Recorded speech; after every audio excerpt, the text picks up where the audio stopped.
Di gel hatina çekdarên Daeş bû ser bajarê Mosilê ekser Mesîhiyên evî bajarî zorbey wan welat bi cih hêlayne û koç kirîne welatên biyanî û xanî û mal û milketên xwe bi cih hêlayne. Di gel azadkirina bajarê Mosilê xelkek dest bi ser malên Mesîhiyan da girtiye û bê agadariya xudanê xanî. Bi goreyî gotinên muxtarekî êk ji taxên Mosilê ku nûkek kirîn û firotin jî bi malên Mesîhiyan dihête kirin û her wesa hindek bi kirê dene xelkî wesa hizir dikin ku milkê wan e. قبل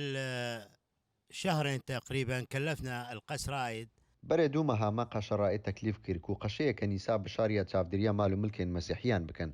لە هەردوو ئالیەن باژارێ مووسڵێ ئالیە چەپێ و ڕاستێ بەرێن و کە چ دیفچوون نەبوو لەسەر مالێن مەسیحیان وەکو توت زانی هەر کەسێ هات و لە مالێن واندا نیشتەجێ بوو و گەلە کافرۆتن و خوددان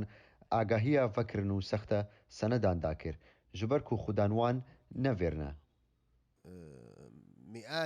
مئات العقارات للمسيحيين التي صاحبها إن كان في خارج القطر بسەدان ملکێن مەسیحیان ئەوێن خوددانێن وان چ لە دەڤەرێ وڵاتێن لە جەبهەکێ دووری و نیشتەجێ پەیوەندی بە ملکت یان کەنیسێ بکەت داک و ملکێ خوا ڤەکرینێت چخانی بێت یان دوکان چ بێت و هەر جۆرەکی ملکی بێت نوکە هاتینە دەست بەسەرکردن و داگیرکردن ژلایە ئەو کەسێن دانپێدانانێ ناکەن و ئەف سەرپێچیە هەنە ژبەر و دیفچوون نەبوو. Cêgirê êkê parêzgerê neynewa wesa bû dengê Amerîka got ku ewan li jineka hevbeş pêk înaye ji qayîmxaviya Mosilê û bajarvanî û dezgehên emnî da ku dîvçûna ewan kesan bikin ewên dest bi ser malên Mesîhiyan da girtîn û radestî dadgehê bikin.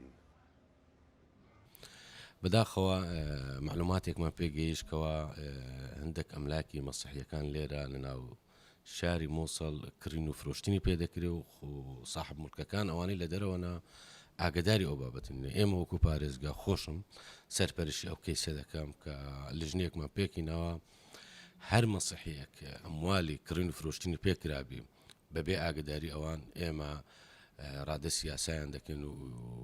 قانون مەجرای خۆی وەرلەگریت و